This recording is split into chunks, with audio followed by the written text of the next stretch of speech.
You ever noticed how we treat the water heater like that one quiet uncle at Thanksgiving?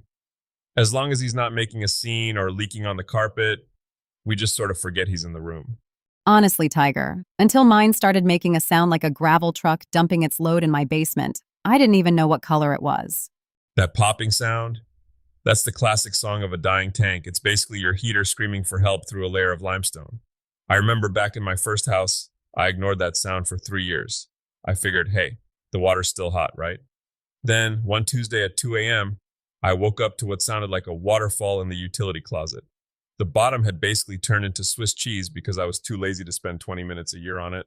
See, this is why people listen to us, to avoid your 2 a.m. indoor water features. Today, we're actually getting into the guts of these things: maintenance, replacement, and how not to let your basement become an accidental swimming pool. It's the least glamorous part of homeownership, but man, it pays off. If you treat a water heater like a pet, feed it, groom it, don't let it rust, it'll give you 15, maybe 20 years. Ignore it, you're looking at a four-figure bill every 6 years. Okay, let's start with the big one everyone talks about, but nobody actually does: flushing the tank. Is it really just opening a tap, or is there a trick to not scalding your shins? It's a bit of a dance. First off, if you've got a gas heater, you've got to turn that knob to pilot. If it's electric, flip the breaker. I once forgot the breaker on an electric unit, drained the water, and the heating element stayed on. Within 30 seconds, that thing glowed orange like a lightsaber and snapped. That was a $20 mistake that cost me 3 hours of extra work. Classic Tiger, speed over checklists. Every time. Once the power's safe, you hook up a garden hose to that drain valve at the bottom. And here's the bit people miss. Shut off the cold water intake on top, but then go upstairs and open the hot water side of a sink. It breaks the vacuum. Without that, the water just glugs out like a cheap bottle of ketchup. And the sediment, that gravel I heard in mine? That's minerals, calcium, lime, bits of the world that don't belong in your pipes. You want to open and close the cold water valve in short bursts while it's draining. It stirs up the sludge at the bottom so it actually makes it out the hose. If you just let it trickle, the heavy stuff stays behind, and you've basically just given your heater a lukewarm bath instead of a real scrub. So we're basically power washing the inside of the tank. But what about the sacrificial anode rod? It sounds like something out of an Indiana Jones movie. It's the most selfless piece of metal in your house. It's a long rod of magnesium or aluminum hanging inside the tank. Its only job in life is to be more delicious to corrosion than the steel of your tank. The rust eats the rod so it doesn't eat the walls. So it's a decoy. Exactly. But once that rod is eaten away, usually every 3 to 5 years, the rust looks around, sees the steel tank, and says, well, you're next. How do you even know if it's gone? It's inside the thing. You've got to unscrew the big hex head on top of the tank. You'll need a breaker bar and a deep socket. If you pull it out and it looks like a coat hanger that's been through a war, it's done. If it's just a thin wire, you're on borrowed time. Replacing it is a $30 fix that can literally double the life of a $1,000 heater. We saw in the notes something about the T&P valve, temperature and pressure. The manual says it can prevent the tank from exploding. Is that hyperbole for the podcast or a real thing? No, it's a real thing. If your thermostat fails and the burner just stays on, that water turns to steam. Steam takes up way more room than water. Without that valve, you don't have a water heater anymore.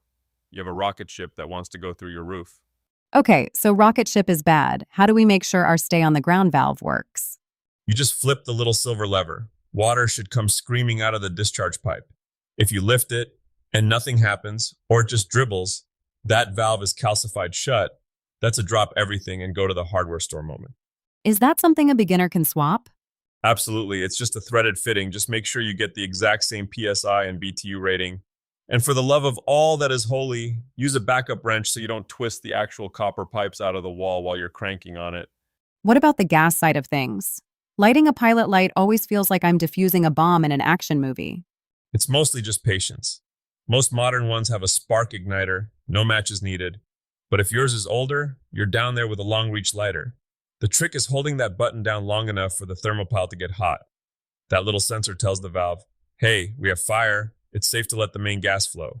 If you let go too soon, the safety shuts it down. It's a game of chicken with a tiny flame. Let's say I do all this. I flush it, I replace the rod, but I'm still running out of hot water halfway through my shower. Is it time to call it? Could be a broken dip tube. That's the pipe that carries cold water to the very bottom so it can get heated. If that tube breaks, the cold water just dumps in at the top, right next to the hot outlet. You're basically showering in 50% hot and 50% cold. So it's not always a dead tank. Not always, but if you see water pooling in the drain pan under the heater and it's not coming from a fitting or the T&P valve, that's the final curtain. Once the inner glass lining of a tank cracks and the steel starts to weep, there is no patching it. You're shopping for a new one. So when we hit that point, what are the options? I see tankless everywhere. Is it worth the hype? Or is it just another way to spend $3,000? It depends on how you live. Tankless is great because you never run out of hot water. You can run 4 showers at once and the last person stays toasty. But they require a lot more maintenance. You have to descald them with vinegar every year. And the install cost is steep because they usually need a bigger gas line or a special vent. And the traditional tanks? They're the old reliable. They've gotten better. More insulation, better burners. If you've got a family of 4 and everyone showers at different times, a standard 50-gallon tank is hard to beat for the price. Just don't buy the cheapest one at the big box store. Look for one with a longer warranty. Usually, that just means it has a better anode rod and a more robust heating element. Any Tigerisms for the actual installation? The stuff the guys in the orange vests don't mention? Buy a quality brass drain valve. Most heaters come with a plastic one that's about as sturdy as a cocktail straw. The first time you try to use it, the handle snaps off in your hand, and now you've got a leaking tank you can't drain. Spend the $12, swap it out for a real brass ball valve before you even fill the tank for the first time. Your future self will want to buy you a beer for that one. Also, those flexible shark bite connectors. Are we fans? They're fine for a quick fix, but for a permanent install? Man, I'm a sucker for a soldered copper joint. There's something about a sweat joint that says I'm staying here for 20 years. Plus, it gives you an excuse to use a torch, which is always the best part of any Friday. So, the big takeaway today is that a little bit of uncomfortable maintenance prevents a whole lot of expensive catastrophe. Precisely. It's about respect for the machine. That heater works 24/7, so you don't have to scream in a cold shower. Give it an hour of your time once a year. Check that rod, pull that valve, flush that sediment. It's not hard work. It's just paying attention. Sounds like a plan. I might actually go home and check my rocket ship valve right now. Do it. Just make sure the bucket is underneath it first. I didn't mention that part of the story from my first house, but let's just say my wife wasn't thrilled about the testing I did on the hardwood floors. Noted. Catch you guys next time in the Tiger Den.